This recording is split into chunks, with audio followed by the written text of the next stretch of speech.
Okay, great. Hi, I'm Denise Jarvie. And I'm Jessica Crowley. We are with H&A Radically Better Agile, and we'll be your host today during this webinar. So thank you so much for joining us. So Denise and I, we plan to walk through about 15 slides. It should take us less than 30 minutes this afternoon, and then we're going to open up the mic for questions at the end of the presentation. Denise and I thrive on questions. No question is too small or too big, and we will try to take the remainder of the time to answer them and give you some good examples of tactics we would take. If at any time during this webinar you encounter technical issues, please use the chat box. This webinar is being monitored and recorded by the College of Performance Management, which we thank for hosting us today. Yes. And we're going to post this on our website, as well as email those that signed up so that you can use this material in the future. Great.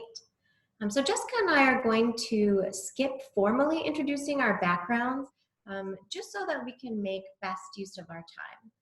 Feel free to read through our bios, which were included in the registration information, and definitely connect with us on LinkedIn so you can get to know us more. All right, so let's see. Just give me 1 second.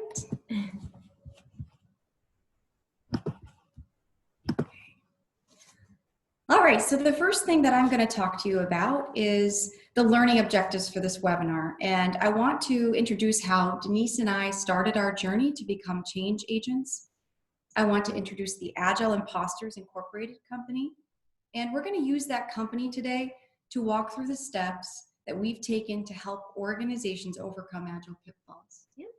We're going to walk through the techniques on how you can assess your organization's current state of agility. We're going to introduce strategies that you can take to develop cross-functional teams. We're going to teach you how to get in front of your estimation process so you can make more realistic commitments to your customers. We're going to teach you how to keep a big picture in Agile development so that everyone's on the same page, how to compose your work in such a way that it appeals to the customer journey. And finally, we're going to show how all of the previous steps result in incremental working product, which, by the way, that's the true measure of agility. True. Jessica and I both have traditional program management backgrounds. And so the first part of our webinar is going to be all about why we started our journey to agility. We were both struggling with technical issues late in the development and testing phases that would often derail our progress and cause huge overruns and schedule slips after it was too late to mitigate the issues. Our teams were having difficulty meeting the baseline schedule dates and, well, honestly, even the latest forecast dates. We were constantly trying to get back to green, and we dreaded painful monthly status meetings with leadership.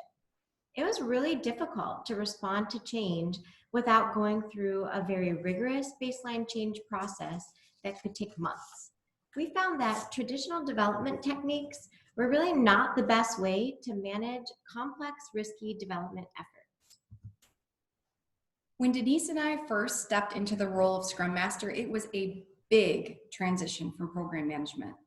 It really wasn't clear for PMO or middle management what our roles would be in this new Agile world.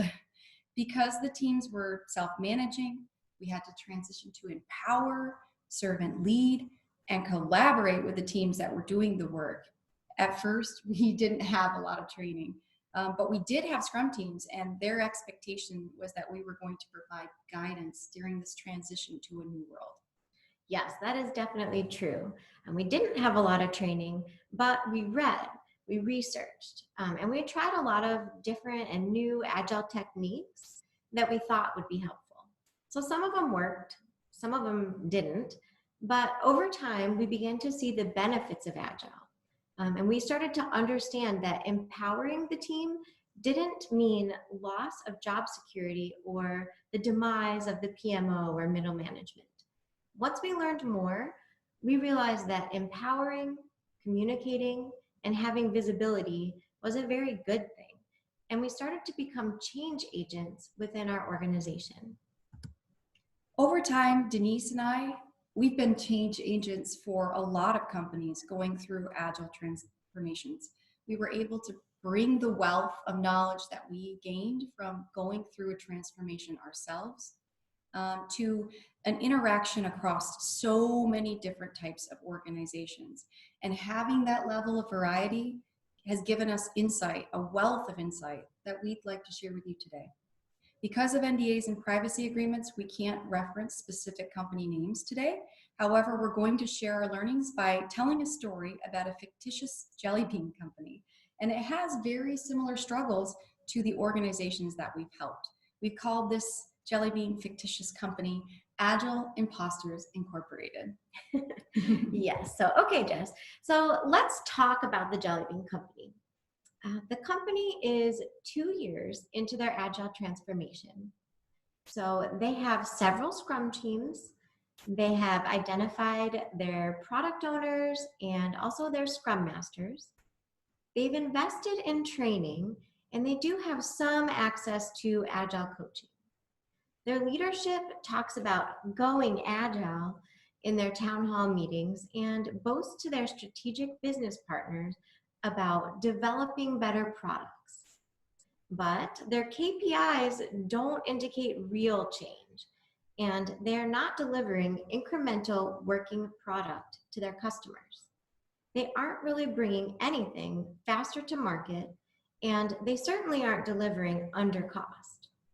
The Jelly Bean CEO calls H&A Radically Better Agile and asks if we can shed light on why they aren't getting expected results from their investment in Agile. The CEO says, Jess, Denise, we have Scrum teams. Our leadership team is working to resolve impediments, and they're heavily invested in success. We have sent half of the building to Scrum Master and product owner training. When will we start seeing results? And that's when we arrive at the Jelly Bean site. Denise and I mapped out the current organization. You're seeing in front of you an example, an illustration of what that could look like. And what we were doing is identifying Agile approaches that were being used at that site. We looked for lean practices, Scrum, Kanban, DevOps, and other popular Agile approaches. We counted the number of teams when we identified that they were using Agile and considered any scaling and frameworks that were in use, such as Scrum at Scale and the Scaled Agile framework. The results were surprising, as they often are. Yes, that's true.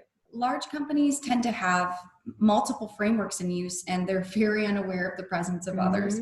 The groups aren't aware of each other, usually because their funding comes through programs, and they're organized around programs without visibility to the presence of other programs within the company. It's true. Yes. So once you map out and uncover areas of agility across your organization, you can collaborate and you can start to spread the wealth of knowledge that already exists across your team. Agile heat mapping allows you to unify the different groups across the organization. This way you can identify your Agile leaders, form your Agile practice, and community of practices.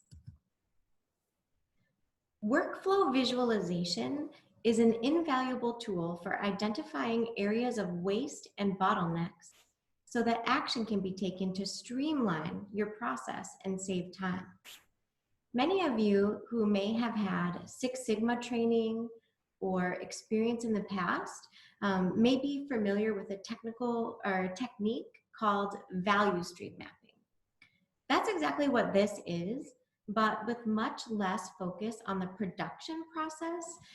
This is more about visualizing the steps of work necessary to obtain, execute, and deliver an entire program. So this is an easy process. That should be the first thing that you take away from this. It can be approached without elaborate tools. Yes, there are tons of tools available to you, true. But at the Jelly Bean Company, we started by mapping out all of the steps for the program on a conference room wall with sticky notes.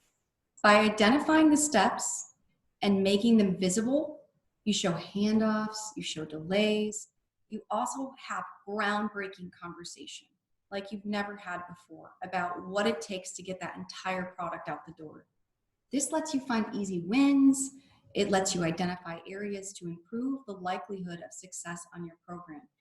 And what's funny is that it exposes areas in which all of the programs around you are struggling. Yes, very true. It allows you to save time and hopefully be under cost.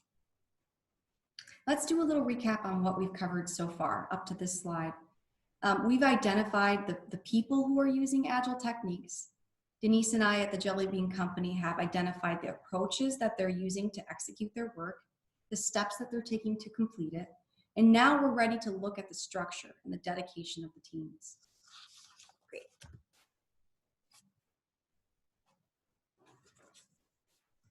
Okay, so I'm glad that you brought that up, Jessica, actually, because the first interaction that we had at the Jelly Bean Company with the teams is that the teams really indicated that they're struggling with dedicated team members.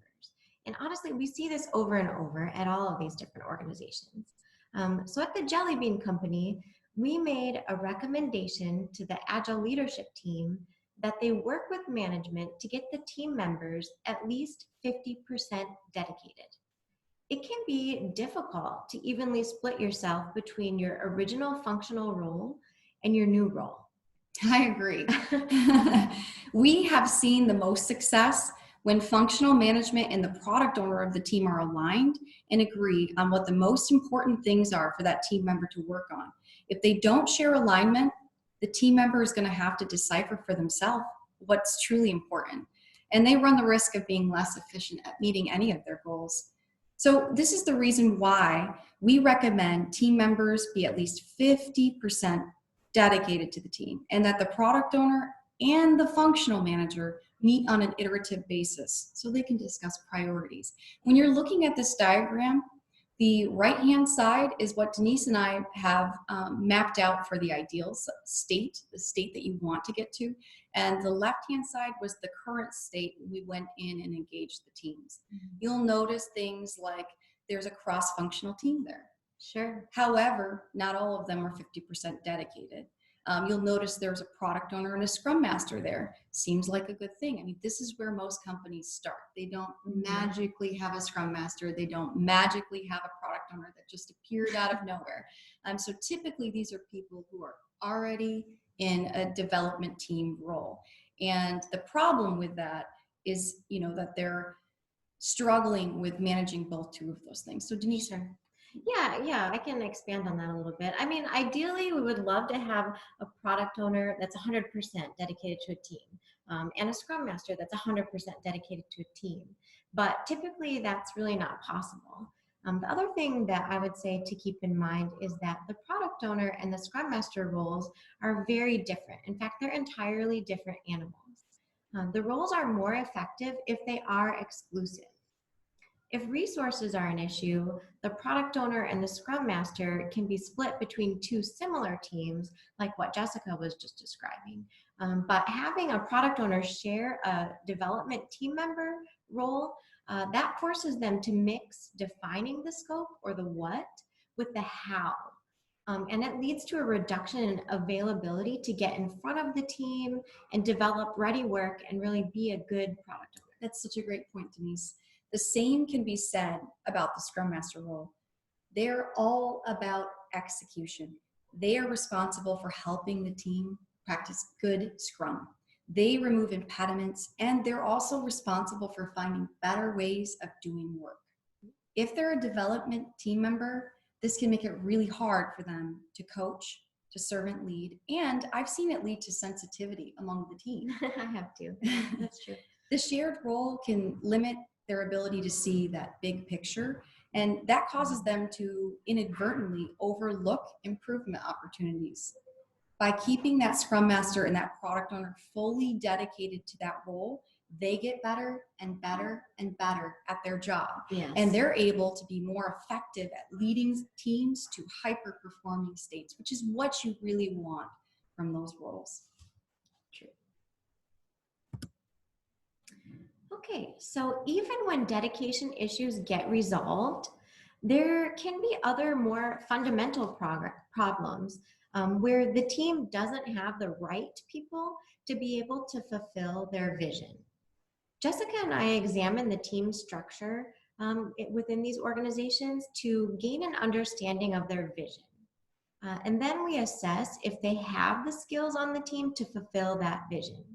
So if not, then some of the things we can do to help include cross-training, deployment of subject matter experts, and handling the gap at the scaled level. The next thing we do is we want to lead the team through a self-assessment of their Agile maturity. That's how they can effectively identify how are they doing in their roles? How are the events going? How healthy are the artifacts of Scrum? It helps the team identify their own growth areas.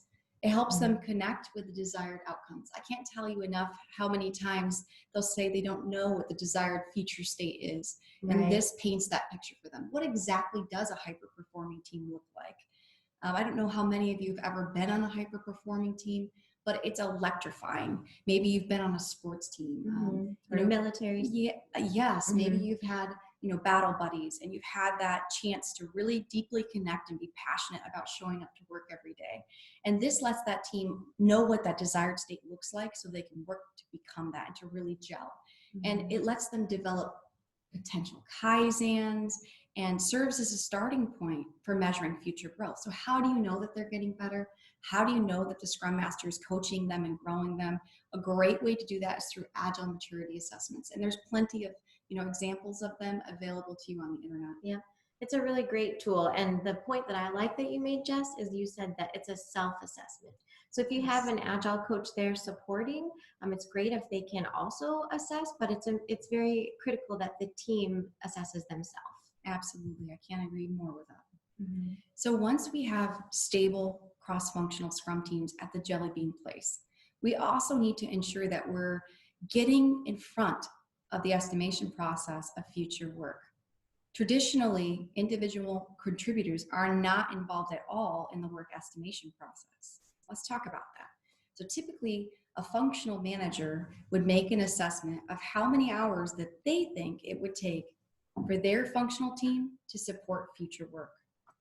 Yeah, that's the way it has gone on the programs that I've worked at, for sure. So when we were at the Jelly Bean Company, we found very frustrated teams held to promise dates that were made without them and didn't fully take into account the team's ability to meet these dates.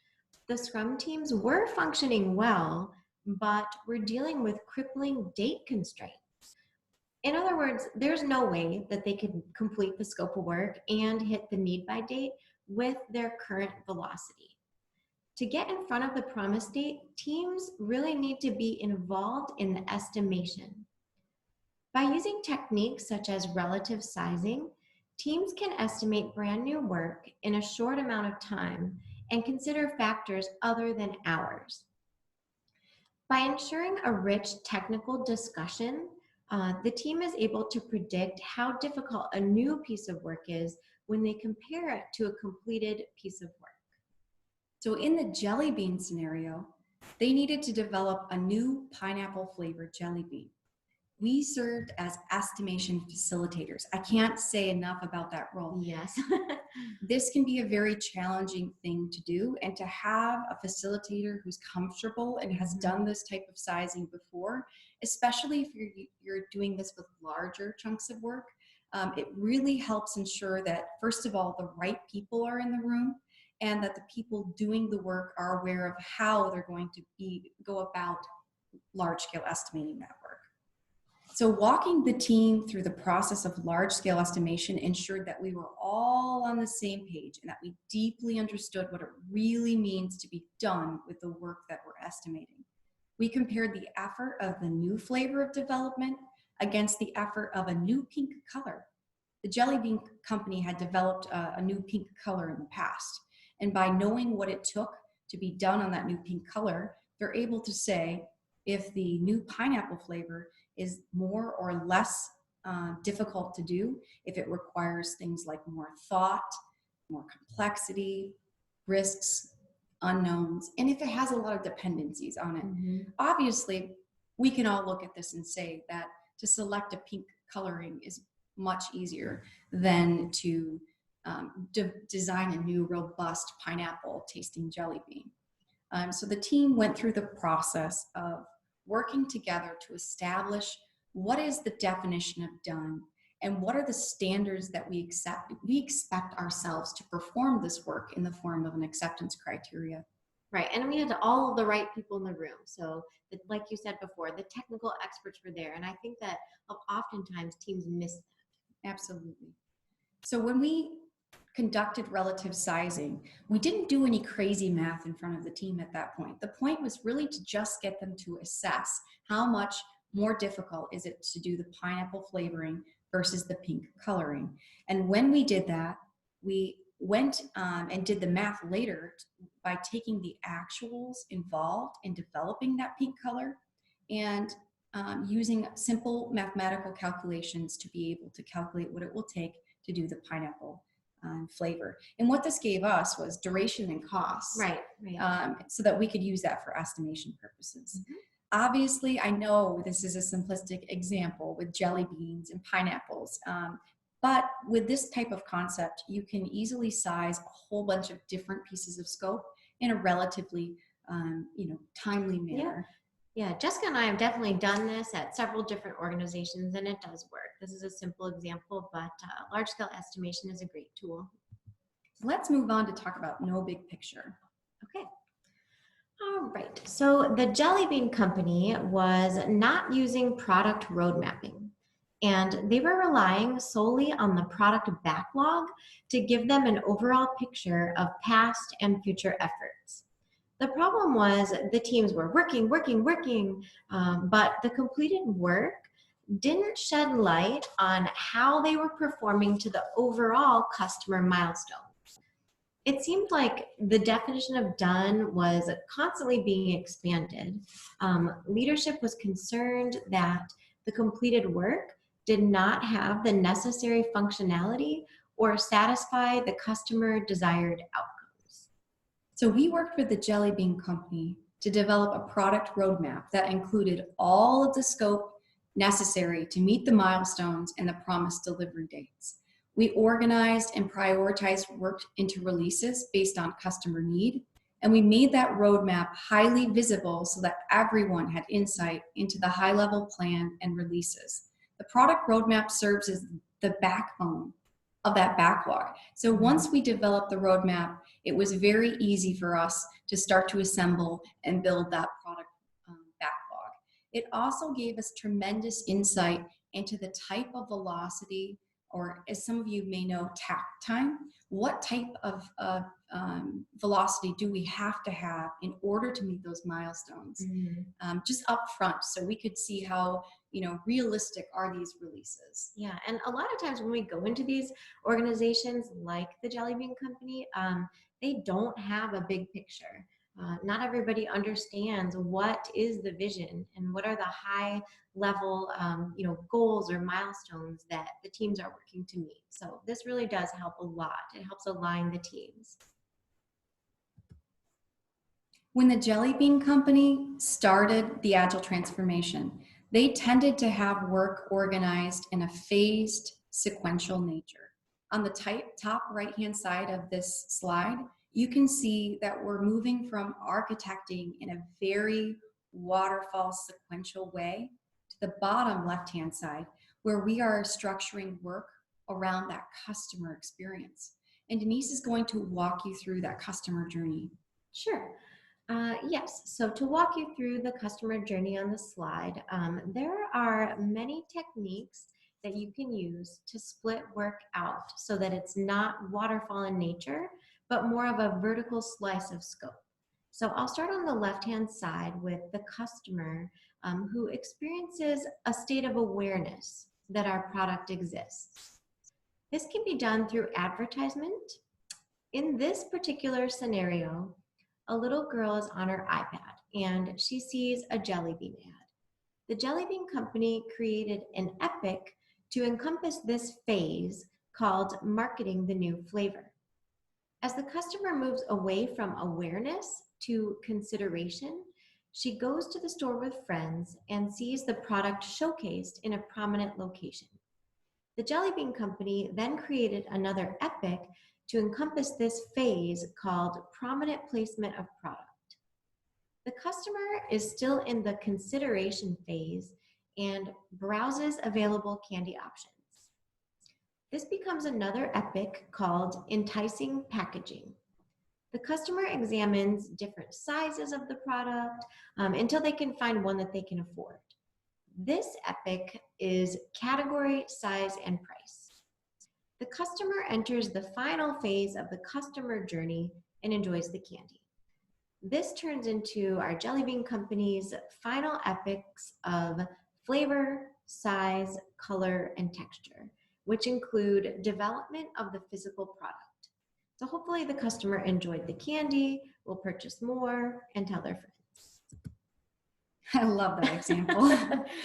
So our final slide today, before we get into deeper discussion, open up the mic, is all about working product. If you don't have a working product at the end of each sprint, just know right now that something is broken in your approach. When we attended our first sprint review at the Jelly Bean Company, we observed that they did not have working product, and we knew from experience that this meant something was broken in their approach. The image on the left showcases a PowerPoint sprint review, and the image on the right shows a highly engaged sprint review focused on working product. If the team cannot demonstrate working product, chances are the work isn't organized in vertical slices that are demonstratable to the customer. Let me walk you through what a vertical slice is in case you haven't heard of that before today. A vertical slice should include requirements, design, development, test, and analysis for a small piece of the scope. It's okay for a vertical slice to only be a few of these layers with one caveat. The scope has to be tested. In fact, when you're creating stories and features and epics, you should keep a test in mind at all times. That's where you're going to get the demonstratable product. Creating vertical slices most often happens, in my experience, in backlog refinement, when the product owner and development team are decomposing work. If the work is being decomposed correctly, but the sprint review is still occurring without working product, this may be an indication of a lack of ready-to-pull work, or a lack of test-driven development, which is creating things with that test in mind. And it could also be an indication that the work is not being properly pulled in and organized with a sprint goal, which is really going to help you get a clean piece of product that you can demonstrate to that customer. Yeah, this slide, I think, really demonstrates, I'm sorry. Okay. Okay, what I'm trying to say is that vertical slices of work is one of the hardest things to do on a team. Yes. So before we open up the mics for questions, here are the major takeaways that we hope you learned. Partial implementation of an Agile framework will result in a state of fake Agile. The benefits of true agility will not be achieved. You can overcome not having a big picture by product road mapping. You can move from waterfall product architecture to customer-focused architecture by using backlog refinement and vertical slicing techniques. By having a unified team vision, the proper level of dedication, and the right team members, you can develop cross-functional teams. Finally, the measure of success is really, truly incremental releases of working product. So we're going to take you guys off mute now, and we're going to turn on our web cameras so you can put a face to the names and the voices, and we're going to answer questions for the remainder of the time. So this webinar is really about you and how we can help you and share some of our knowledge that we have. Just as a reminder, we are recording this webinar, and we're going to send an email with a link to all of the attendees. The webinar is going to be posted on Humphreys & Associates Radically Better Agile website, which is radicallybetteragile.com. And I'm going to go ahead and turn that camera on now. We're all on mute. Everything's on mute. All right, I hear you all now. Wonderful. Normal, but it gets in. All right, so we're so excited. What kind of questions do you guys have for us today? Are there particular slides that you'd like to go back through? Barbara? Yeah. You'll be here tomorrow? Yeah, that's fine. Okay, so Yeah, tomorrow. please, by the We way. gotta put our rotation schedule together. Yeah, If we really want to, Yeah, because I was here. I was here last Friday. I mentioned it with Oh, Oh, Okay, so does anyone have a question for us? Did you get the address changed into? I did, but not in time. I got it. They print It's fine. those, yeah, right No, after. it's All right, so it looks like we have about 91 participants, and we've covered a lot of different complex topics. So we've opened up the mics for you. I'd like to ask you now. Okay, that's fine. All right, fine. I've had a Okay, so there we go. I think we've muted those that were talking. Let's see, we got the chat open. All right, yes, let's try that, Ken. Thank you very much. Can you guys put in your chat in your questions? I've got the chat open so we can see what you're typing. We did try to unmute all the mics, but there's a lot of conversation happening. Please take a minute to type out your questions and we'll try to answer them now.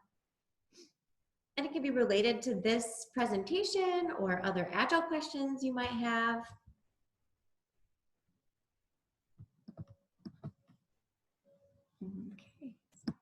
Okay. Everyone, please type your questions in the chat box. Good, okay. So what's been your better experiences in convincing skeptics, particularly in middle management, what certain practices in the Agile space, such as relative sizing, actually work? Yes, so in my prior job, our company had always used traditional estimation techniques. And so what we did is we did analysis on that. And we at first did large scale estimation. We allowed the teams to be involved in the estimation up front, but we also had a control where at the same time, our leaders who typically do the estimation did that estimation. And we compared them and they were plus or minus 10%. And we also saw a huge time saving. So middle management was taking them about 3 to 6 weeks to turn around a proposal when we used more traditional techniques. And it took about a day to 2 days to get the estimation together and a couple more days to put together the proposal when we used the Agile techniques. So if you do something like that similarly in your organization and can prove that there's it's just as accurate and that there's time saving, you'll be able to statistically, and accurately present a good case for using different approaches. The other thing I'd like to say, the one caveat we found when we were experimenting is that if you do this without having technical experts and without having robust it will not work. technical discussion, you will have a misleading estimate.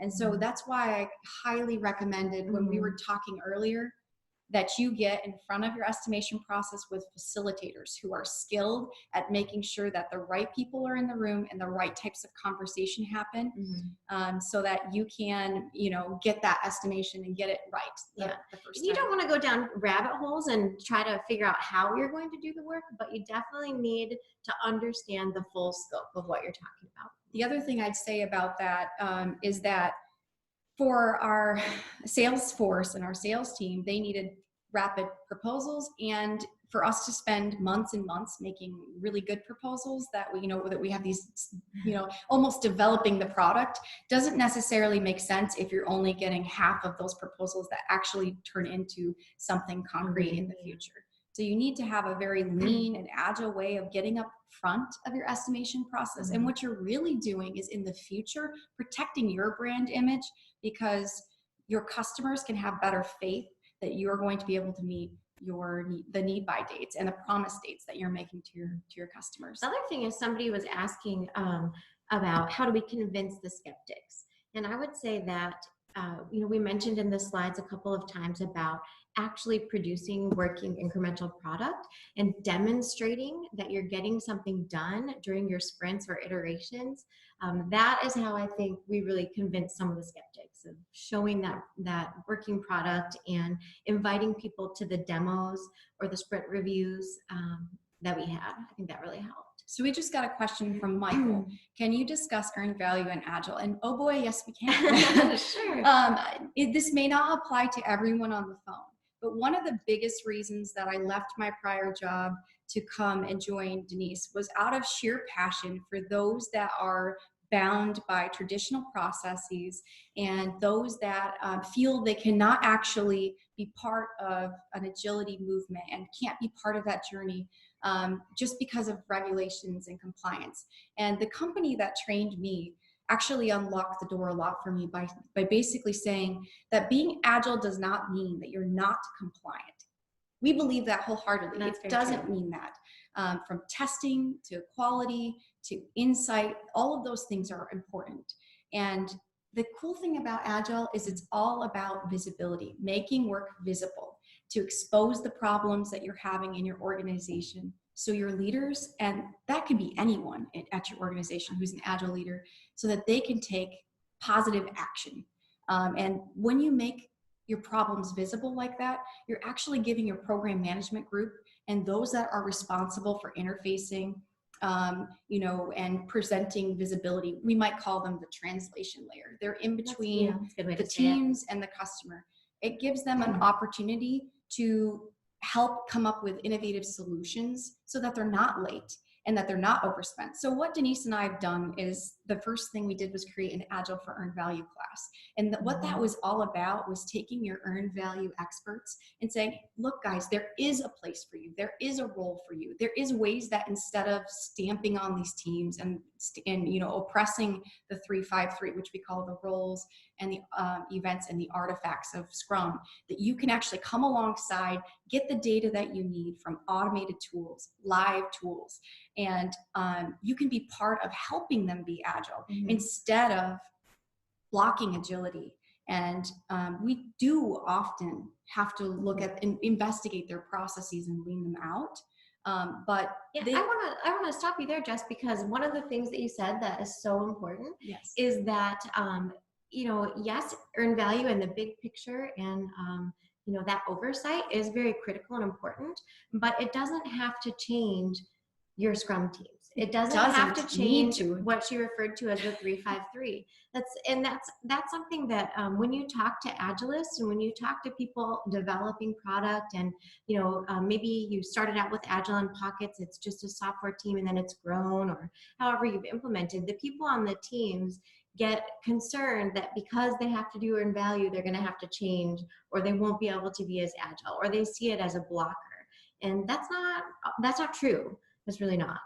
Yes. So we have, the reason why we've branched out and created this type of workshop is because the government sector and other large companies have requirements for earned value. So if they have these requirements, are there things we can do to improve that process? And are there things we can do to make sure that the teams can be agile and the company can be agile while being compliant to that? And that's what we're doing. We're just bridging the gap there. It's not the only thing we do, but it's one of the areas that we're not intimidated by because we have a traditional program management background. Denise and I are both PMPs. So we have a lot of experience with that. I've been doing earned value and project management on specifically Department of Defense contracts, Department of Energy, big contracts that have a lot of compliance and oversight for a very long time. So we definitely get it. That question the person had, can you talk about an Agile at maybe, is very, very broad. Yes, so, we could do a whole 3-day course on that. In fact, we have one. So Robin asked, did you use any unique metrics aside from story points? Well, let's answer that first question. Sure. Yes. Yes. Story points is like the very beginning, the first thing that we look at, but you can expand in so many different ways from a metrics perspective. The reason why I think just focusing on story points would scare any Agile coach is because it's not focused on outcomes. And really what you want is to focus on the outcome. Are you delivering working product? That'd be the place that I really want your attention to be focused on. Everything else will line up. So there are a number of really good books out there. When I send that email out, I'll send you a book that that's a good truly idea. inspired Yeah. me. I'm Daniel Vacanti's biggest fan, and I talk about him in all of my classes. So if you've been in one of my workshops, you've heard about him. And it's because the ideas that he gave me around year 3 of my transformation journey really unlocked the door to metrics. And I wrote a great article on LinkedIn about Denise and I did, I'm sorry. Denise and I wrote a great article about Agile metrics, when to use them, how to use them, the dangers with them. So yeah, we could go into that a lot. Yeah, so there's sort of a second part of that question, which is how did we address feature sizing for the roadmap while still in discovery phase? So I think it's like you don't know, maybe she's saying she didn't know what the work was or didn't have historical actuals or something like that. Yeah, so let's see. So how did you address feature sizing for the roadmap while still in the discovery phase? So what you're saying is you don't exactly know what that feature is going to be. You're not sure. I think that's what you're saying. So the biggest thing with this is that the nice thing about estimating is you handle the unknowns. And by that, I mean your sizing is going to be larger than if it was something you felt very comfortable with and you do know. And a lot of that's incorporating the risk, the complexity, the thought behind what it's going to take for you to do that work. Yeah, and you can choose one feature, really make sure that you understand that one feature, and then compare that to all the other work. So that's why we call it relative sizing. And yes, it can be done if you're still in the discovery phase, I think. You can size anything without fully understanding how you're going to do it. That was the biggest thing for me to kind of take a step back and understand when I was sizing is I don't actually have to know all of the steps that it's going to take for me to create a new workshop for my students. I need to understand what their needs are. And then I have to think about how complex is it going to be, how much thought, effort, risks, unknowns, and dependencies are associated with us developing that workshop. So yeah, there's ways to handle that when you don't know all the details and you're not quite sure how. So here's another interesting question that we got. How do we convince our leadership that the investment in PI planning is worth the cost? These events are very expensive in global organizations. And I guess I'll start with that because there's a lot of questions there. So this person is talking about the Scaled Agile framework and PI planning, which is actually one of the things that I really like about the SAFE framework. I personally think that there's a lot of value in bringing everyone together, even if it is a higher cost. So some of the things that we talk about when we discuss the cost of PI planning, which we get this question quite a bit actually, is that it's worth it to get everybody on the same page. It's worth it to have the big picture and the overarching goals for the next increment of work. It's just, I don't know how to say that. Well, I mean, anytime I've ever wanted to convince leadership, it's results driven. Leadership will buy into things when you show them results. Yes. So if they invest in an experiment, which is why I always tell people this: experiment. Don't put all your eggs in one basket and walk away from it and say this is going to work. Experiment with it. Get them to buy into 1 3-month session. Get them to buy into that. Do it and show them results. If you can show your leadership team results, they're very, very smart, driven individuals, and they buy into results. But anything else is just lip service, and you're not going to be able to convince them unless you can show them a reason why. A compelling reason. Yeah, that's true. And with PI planning specifically, it's pretty easy to do that because there are a lot of benefits of getting all of the teams together. One time Jessica and I were conducting PI planning with an organization and some huge risks popped up. They didn't even have the correct subcontractors in place to do a piece of the work, I'll say it that way. And we wouldn't have found that huge gap if we didn't have PI planning where everybody's in the room and getting on the same page. So yeah, we think it's definitely beneficial. The nice part about that also is that you can tie cost to that. So what would that have cost you if that actually occurred and you got further down the development path and then that popped up? So that has something you can dollarize, which also means something to leadership. Show me results and show me the money. And then also Eugene, you asked, what metrics do you recommend for measuring effectiveness of Agile adoption? Love that question because it's really simple. If you were looking at the Agile maturity assessment, you can look at the roles, the events, and the artifacts. And you can see, are we getting better?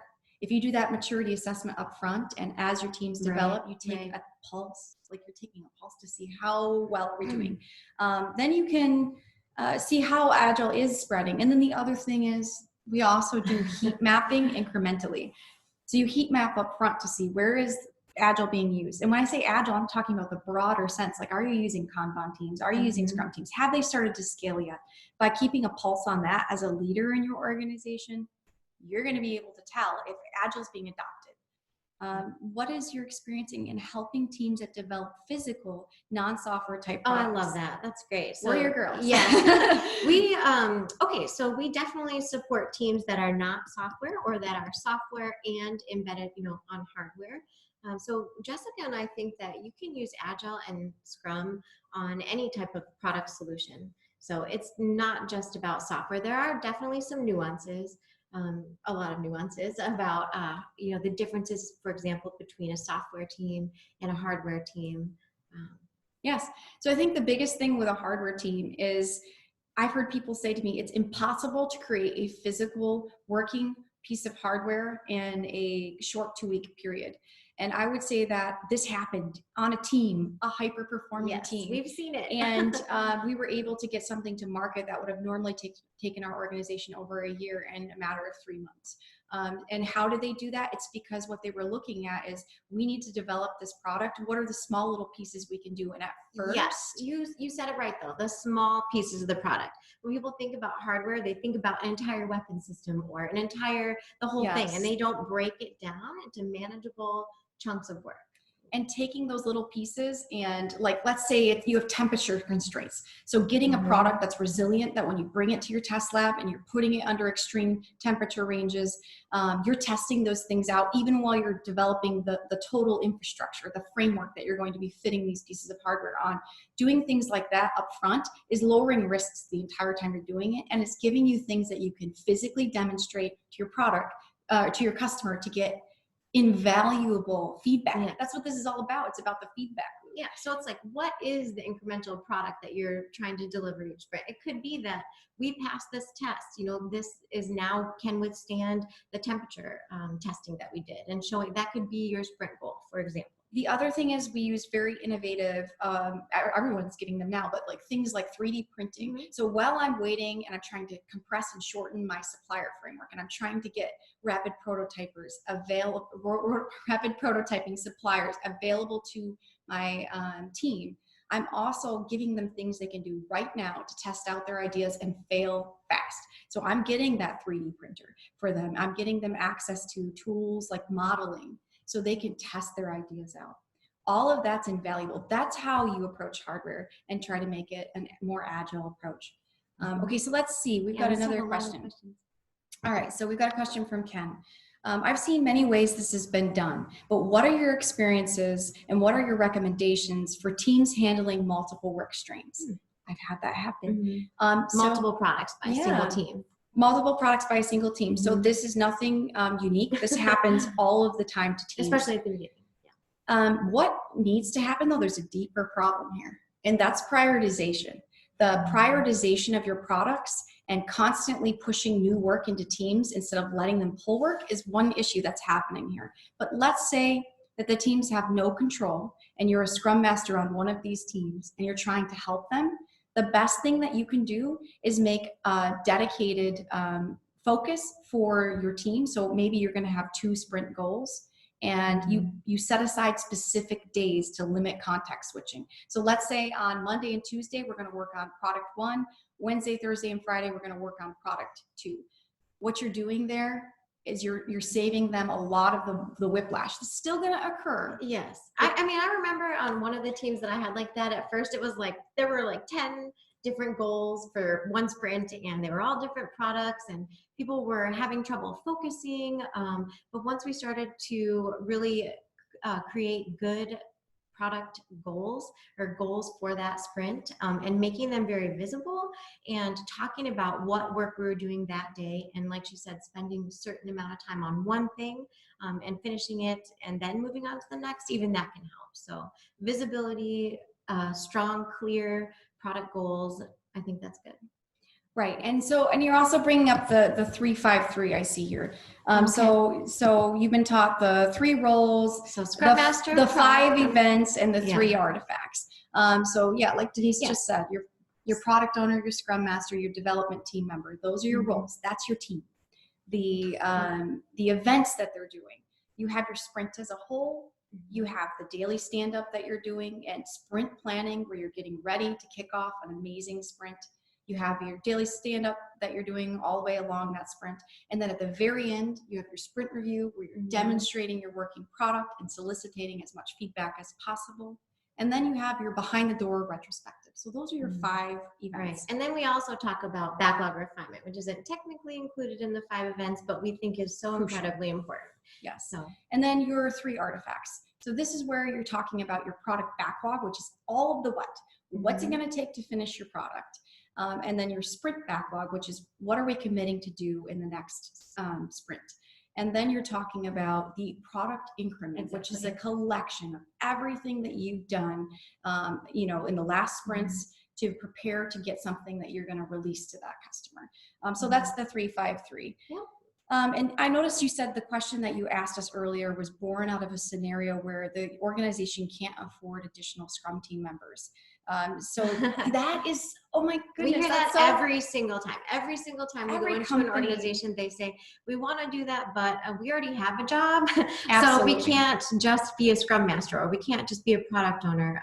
So that's why we say at least 50%. And that's why if we go back to that slide where we showed you the different organization of teams and how we place Scrum Masters and product owners, if one person can at least be just a product owner, but for multiple teams or a couple of teams, then that's better than trying to go between developing work and then also your product owner role, And let's talk about the meat of what you're saying here too. It's the redundancy piece. So you have a subject matter experts, which in every case, in the private sector, in the government sector, you will have people who have 30 to 40 years of experience. They're invaluable people that have tons of expertise where all of the products cannot be successful without them. However, there's only 2 or 3 of them. Every single company goes through this, by the way. Yes. So one thing you can do is redundancy. So, if this person's a people person and they're good at giving, their knowledge away, then one of the best things you can do is create a knowledge saturation map. So basically you're going to measure how much people know in the organization about that thing and incentivize that person to spread their knowledge and create redundancy. When you come into a team and you do a skill analysis, you're going to see what types of skills they need to meet their team vision. If they are dependent on this one subject matter expert, the best thing you can do is encourage that team to get that expertise by having that person deployed to the team and work through the problems with the team so that at the same time, they're learning from that person. It's not easy to do and it takes time, but that is a really good approach. We've done that and it works. Another strategy we've taken is to take that subject matter expert and deploy them at the scaled level so that they are literally supporting multiple teams. So they might be one subject matter expert at the Scrum of Scrum level supporting 5 or 6 teams underneath them. And that's a unique scenario that that for that individual in which they're basically supporting with tickets. I was going to say, it's like a ticketing system. A virtual team. So we have about 4 minutes left. Yes, we have so many questions. I know there's a lot of great questions. That's awesome. And that's why we said, please connect with us on LinkedIn. We'd be happy to answer any of these questions in more detail later. Yes. Angie, I can type out a response to you because I do have good examples of where it's worked. And so they're saying, what's your experience with hardware and Agile? I don't think everybody can see this. Okay. So what's your experience with hardware and Agile? Can you give an example of when it worked? How did you ensure your team isn't pushing technical debt from program increment to program increment? Okay, so that's a problem whether you're using the Scaled Agile framework or the Scrum at Scale. True. One of the best things we did to nip that problem in the butt is to do definition of done and acceptance criteria and get agreement from the team on what done looks like. Yeah, and let's talk about the difference between the two, because sometimes we go into organizations and they are using one or some hybrid. So let's start with acceptance criteria. So that's really the technical requirements, or really where the team understands what technical scope has to be completed to call it done. And then we also use definition of done, and that's more like our quality checklist, or things that we do to make sure that the work is complete. Right. So when you're talking about definition of done, you should think of what does it mean for our organization to be done? And when you know, so if we are going to develop a product, what are the things that we say we're going to do? How do we make it to our standards? Yes. So let's say that they understand all of that. The next big thing is with these sprint goals. Sprint goals should be crisp. Yes. It should be something And visible. and do visible. it every time. And everyone should know what those goals are, and they need to be goals they're committed to. So if you slip in between that, like let's say you are using a program increment, if you're doing that, then every single 2-week sprint, let's say it's 2 weeks within each of those, so in those 2-week sprints they're committing to a sprint goal, and if they slip, then they're not able to say they completed that sprint goal. By the way, that's a great metric to put into place to counteract and encourage a different type of behavior. Maybe tying their incentives or compensation in some way, if you can, to how successful the team is as a whole to accomplish their sprint goal. It's a very good metric to use. Yes, and that's important that you said that the team accomplishes the sprint goal, not each individual person. Yes. And giving a description of examples of hardware with Agile, I can put that in the email as well. But in my experience, it's very crucial to be successful on those, to define your high-level requirements up front and identify how you can make it either modular or systematic. And in that, when you work on pieces of it, you can put them back together and you have known stable interfaces in between those separate pieces to make sure that when you uncover and discover and iterate through developing that product, you're not hindering the whole. So I can give a lot of examples of that, however, not in and actually, 3 minutes. you know what I was going to say though, is if you go to our website, we have a lot about hardware and Agile.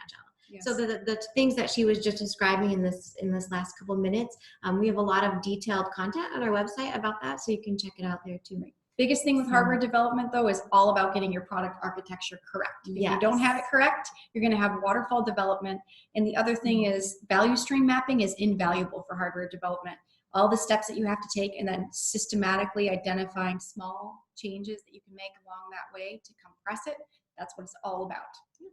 So I think we're out of time. Like Thank you love to so keep much. going, but yeah, thank you so much. This was guys. fun. Really appreciate it. Great way to spend an hour, and thanks. Hope you enjoyed it. Do another one soon. So thanks.